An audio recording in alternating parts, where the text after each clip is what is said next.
Assalamualaikum warahmatullahi wabarakatuh.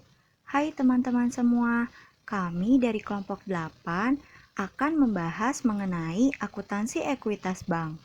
Kelompok kami terdiri dari 2 orang. Saya Jasmine Dio Pramesti dan teman saya Nindya Larasati. Pada bab ini, kelompok kami akan membahas yang pertama, pengertian ekuitas bank. Yang kedua, perbedaan antara model inti dan model pelengkap.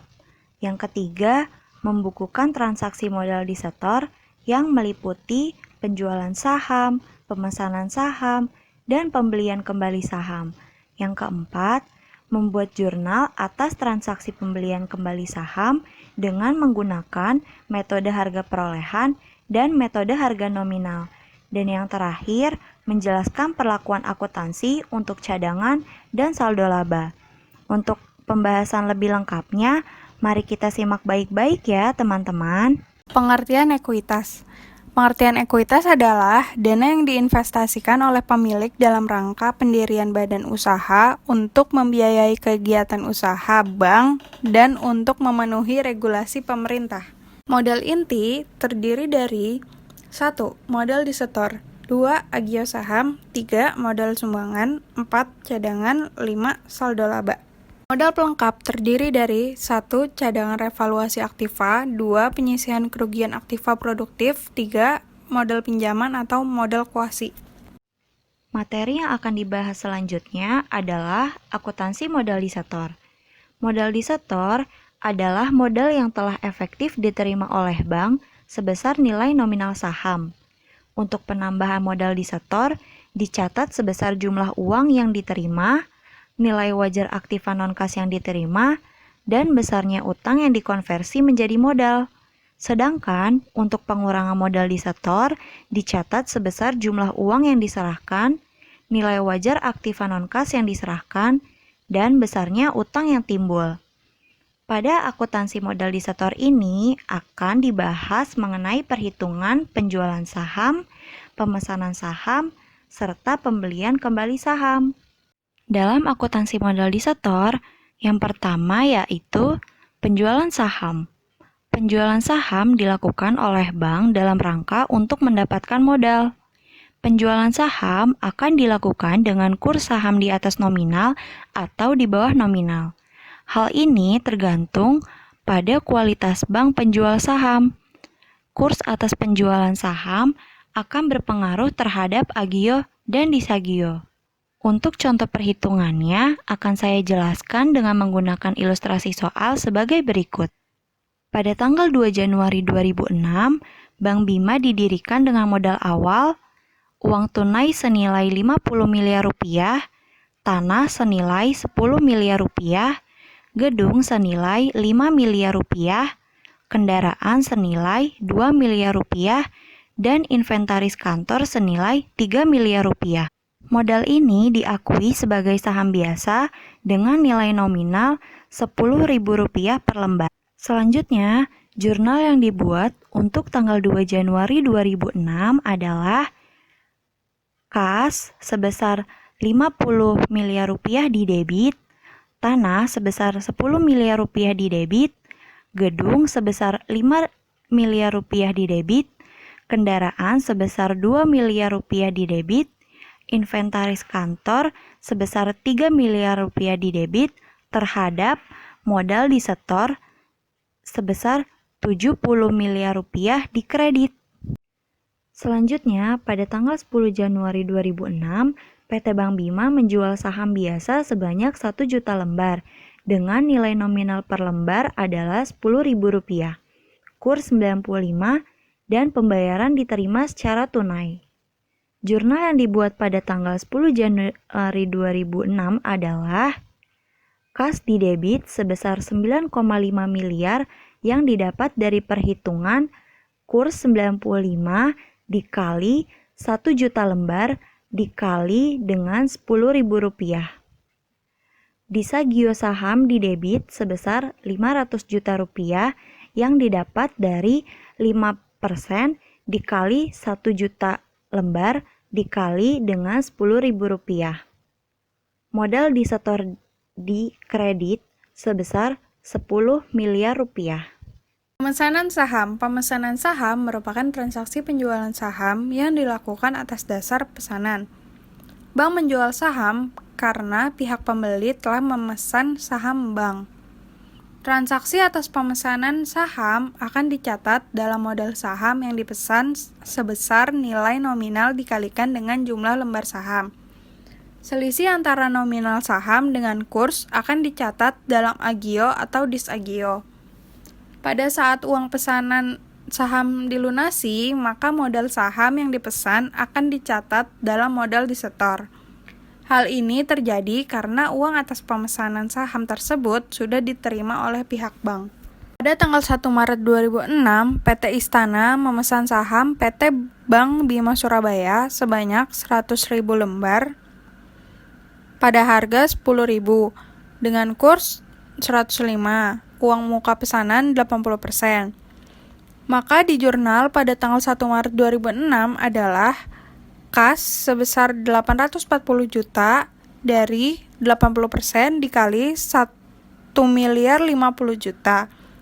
Piutang PT Istana sebesar 210 juta terhadap modal saham dipesan sebesar 1 miliar dan agio saham sebesar 50 juta dari 5% dikali 1 miliar. Asumsikan bila PT Istana tidak dapat melunasi pesanan saham dan PT Bank Bima mengembalikannya sebesar 90% dari nilai yang dibayar.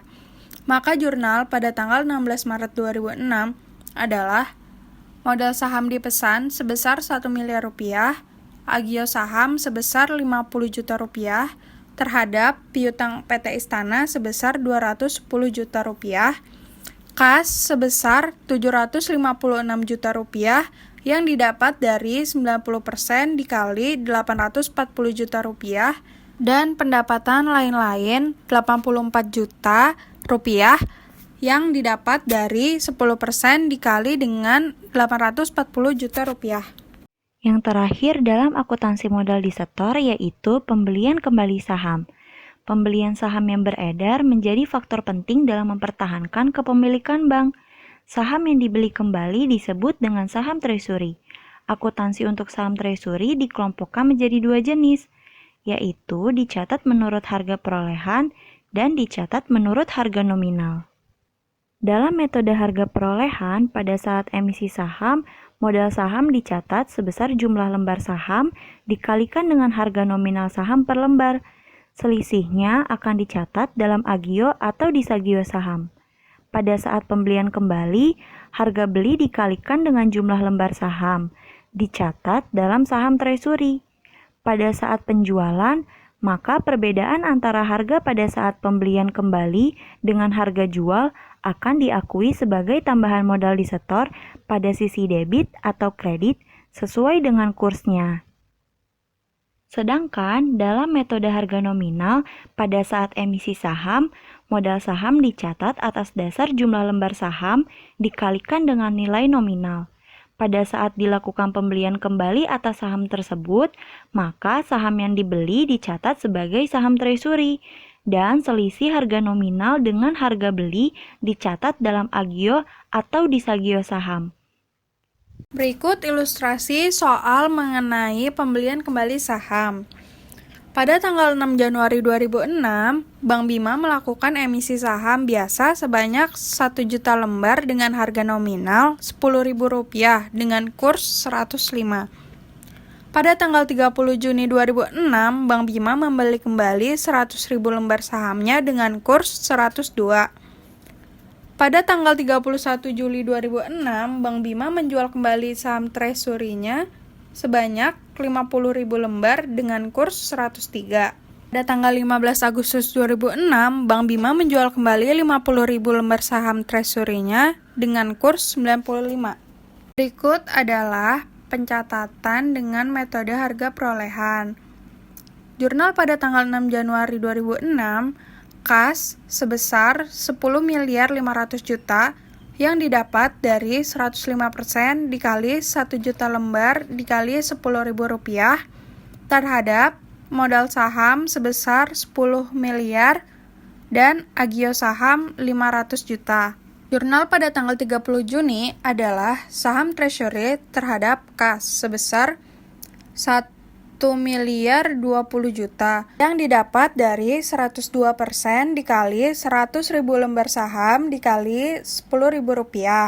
Jurnal pada tanggal 31 Juli 2006 adalah kas sebesar 515 juta rupiah yang didapat dari 103% dikali 50.000 lembar saham dikali Rp10.000 terhadap saham treasury sebesar 510 juta rupiah yang didapat dari 102% dikali 50.000 lembar saham dikali Rp10.000 dan tambahan modal disetor sebesar 5 juta rupiah didapat dari 103% dikurang 102% dikali 50.000 lembar saham dikali Rp10.000. Jurnal pada tanggal 15 Agustus 2006 adalah kas sebesar 475 juta yang didapat dari 95% dikali 50.000 lembar saham dikali dengan Rp10.000 dan tambahan modal disetor sebesar 35 juta rupiah terhadap saham treasury 510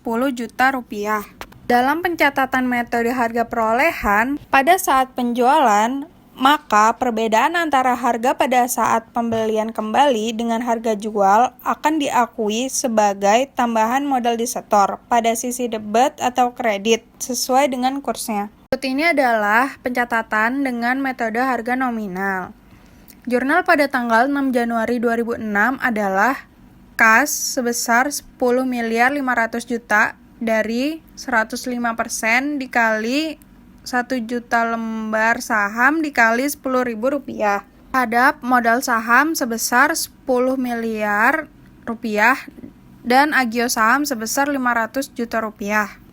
Jurnal pada tanggal 30 Juni 2006 adalah saham treasury sebesar 1 miliar rupiah, agio saham sebesar 20 juta rupiah yang didapat dari 102% dikurang 100% dikali 100.000 lembar saham dikali Rp10.000 terhadap kas sebesar 1 miliar 20 juta yang didapat dari 102% dikali 100.000 lembar saham dikali 10 juta rupiah. Jurnal pada tanggal 31 Juli 2006 adalah kas sebesar 515 juta rupiah didapat dari 103% dikali 50.000 lembar saham dikali dengan Rp10.000 terhadap saham treasury sebesar 500 juta rupiah yang didapat dari 100% dikali 50.000 lembar saham dikali Rp10.000 dan tambahan modal disetor sebesar 15 juta rupiah yang didapat dari 103% dikurang 100% dikali 50.000 lembar saham dikali Rp10.000. Jurnal pada tanggal 15 Agustus 2006 adalah kas sebesar 475 juta rupiah yang didapat dari 95% dikali 50.000 lembar saham dikali dengan Rp10.000. Tambahan modal disetor sebesar 25 juta rupiah didapat dari 5% dikali 50.000 lembar saham dikali dengan Rp10.000 terhadap saham treasury sebesar 500 juta rupiah. Materi selanjutnya adalah akuntansi cadangan. Cadangan merupakan akumulasi laba tahun-tahun lalu yang dicadangkan oleh keputusan Rapat Umum Pemegang Saham atau RUPS. Cadangan ditujukan untuk menutup adanya kerugian di masa yang akan datang. Dengan demikian, transaksi cadangan akan berpengaruh pada perubahan ikhtisar laba atau rugi bank. Untuk contoh perhitungannya akan saya jelaskan dengan menggunakan ilustrasi soal sebagai berikut. Cadangan yang dibentuk pada bulan Januari 2006 dan disetujui oleh RUPS adalah sebesar 25% dari laba bank. Laba bank per 31 Desember 2005 sebesar 2 miliar rupiah. Maka, cadangan yang dibentuk adalah sebesar 25% dikali dengan 2 miliar rupiah sama dengan 500 juta rupiah. Jurnal yang dibuat pada tanggal 31 Desember 2006 adalah ikhtisar laba atau rugi bank didebit sebesar 500 juta rupiah terhadap cadangan dikredit sebesar 500 juta rupiah. Akuntansi saldo laba merupakan pencatatan yang terkait dengan saldo laba yang dimiliki oleh bank. Beberapa hal yang terkait dengan pencatatan saldo laba antara lain adalah adanya laba atau rugi pada tahun berjalan dan pembagian dividen atas laba bank. Diasumsikan laba per 31 Desember 2005 sebesar 2 miliar rupiah. Berdasarkan RUPS, laba yang tidak dibagi sebesar 50% dari laba atau rugi tahun berjalan, dan 10% dibagikan dalam bentuk dividen. Maka saldo laba atau laba yang tidak dibagi dihitung sebesar 50% dikali 2 miliar rupiah, sama dengan 1 miliar rupiah. Maka jurnal pada tanggal 31 Desember 2005 adalah ikhtisar laba atau rugi bank terhadap saldo laba sebesar 1 miliar rupiah. Untuk pembagian dividen tunai, dividen yang akan dibagikan kepada pemegang saham adalah sebesar 10% dari laba untuk periode 2005. Maka dividen yang dibagikan sebesar 10% dikali 2 miliar rupiah, sama dengan 200 juta rupiah. Jurnal yang dibuat pada saat diumumkan tanggal 31 Desember 2006 adalah saldo laba didebit sebesar 200 juta rupiah terhadap utang dividen dikredit sebesar 200 juta rupiah. Jurnal yang dibuat pada saat pembayaran tanggal 31 Desember 2006 adalah utang dividen didebit sebesar 200 juta rupiah terhadap kas dikredit sebesar 200 juta rupiah. Apabila dividen dibagi dalam bentuk saham, maka jurnal yang dibuat adalah saldo laba didebit sebesar 200 juta rupiah terhadap modal disetor dikredit sebesar 200 juta rupiah. Nah, itu tadi pembahasan mengenai akuntansi ekuitas bank. Semoga dapat membantu teman-teman untuk memahami materi ini ya. Kurang lebihnya mohon maaf. Wassalamualaikum warahmatullahi wabarakatuh.